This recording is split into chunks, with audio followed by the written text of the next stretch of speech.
Hi everyone, I wanted to take a moment and show you guys what I've been working on. Getting ready for this update, hopefully coming out soon. So this is one of the new biomes. It's a grassland biome, so it's got a lot of grass, like a whole lot of grass. So there's 18 varieties if you count up all the different stalks and colors and everything. So there's very, very little trees, not a whole lot of rock. But there is a ton of just fertile soil, so much fertile soil. So you won't starve.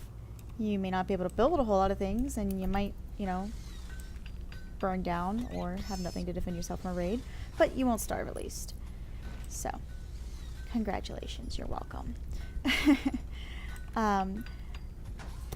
One thing when I was making this biome, so I really wanted to have like a prairie style with tall grass and little trees and all these winds and everything. And I was trying to make it unique. Like what makes this different than an arid shrubland, which is basically the same thing.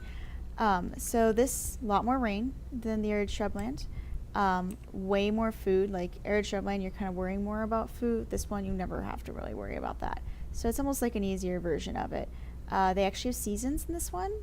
It's not just permanent summer or whatever. I think some of the arid shrub ones have seasons in their defense, but this one was basically set up around that concept of seasons. So, speaking of seasons, there are now season-specific things that happen. So, for example, weather. In the spring, you're going to get way more rain than normal.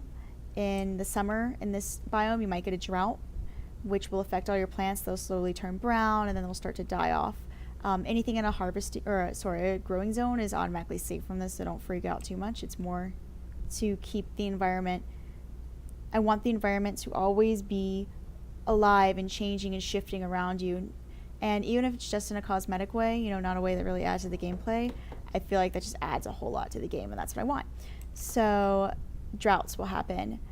There's also going to be a tornado season now in this biome specifically, not every biome. So lots of little things like that. And diseases will change. So weathers, diseases, and incidents all are seasonal now. So there's a flu season now. Have fun with that. Another thing I also added was I redid how ponds affect the environment with their paths that they make. So before, way back, maybe almost a year ago, I added this thing where when ponds walked through snow, they would clear a path. And I loved it because you got these beautiful fresh snowfalls in the game, and then 2 days later there was just this huge muddy mess through the middle of your courtyard, and just like in real life.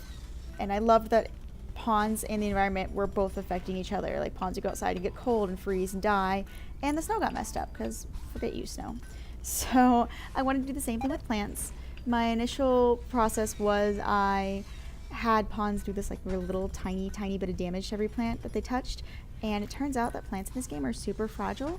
So I was just killing all these plants off like in hordes, and then I was like, oh, maybe if I make them grow back faster, that'll solve the problem. And then plants were just growing everywhere, and it was just a big thing.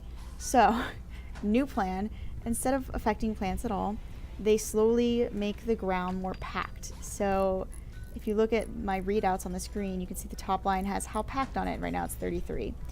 So once that reaches 500, the ground changes to packed soil, and it's actually happening down here already because they're walking back and forth in front of this doorway a lot.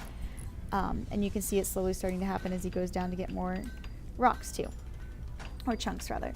So only soil and sand are affected by this, so your rich soil is safe. Like I said, I wanted to affect the world, but I didn't want to hurt your colonies, or my colonies either. But they will gradually make paths as they go through, and the paths actually speed up their movement, I think only by 5%, so not a super amount, but it's enough that the game will then start preferring to have them walk on the paths over and over. So yeah, I thought that was pretty cool, and I liked it a lot. Then the final thing I wanted to talk about, that's actually everything I wanted to talk about with this. I guess I'll go over some of the other new stuff I added really quickly, and then I'll do a longer video on that later. But there's another biome, which is the Savanna. I added a bunch of stuff to the desert things, like new plants and dust devils and all sorts of little fun things like that. There's tumbleweeds, and they spin, and I was really happy figuring out how to make them spin. Ponds get wet, and then they get hypothermia from it and die. A lot of other little fun things, just ways that the environment and the ponds can further interact with each other. So that's all. Thank you for watching, and remember, nature's pretty sweet. And hopefully this will be out by the end of the month, maybe. Fingers crossed. It's 4 days, so we'll see. But yeah, there you go. Bye-bye.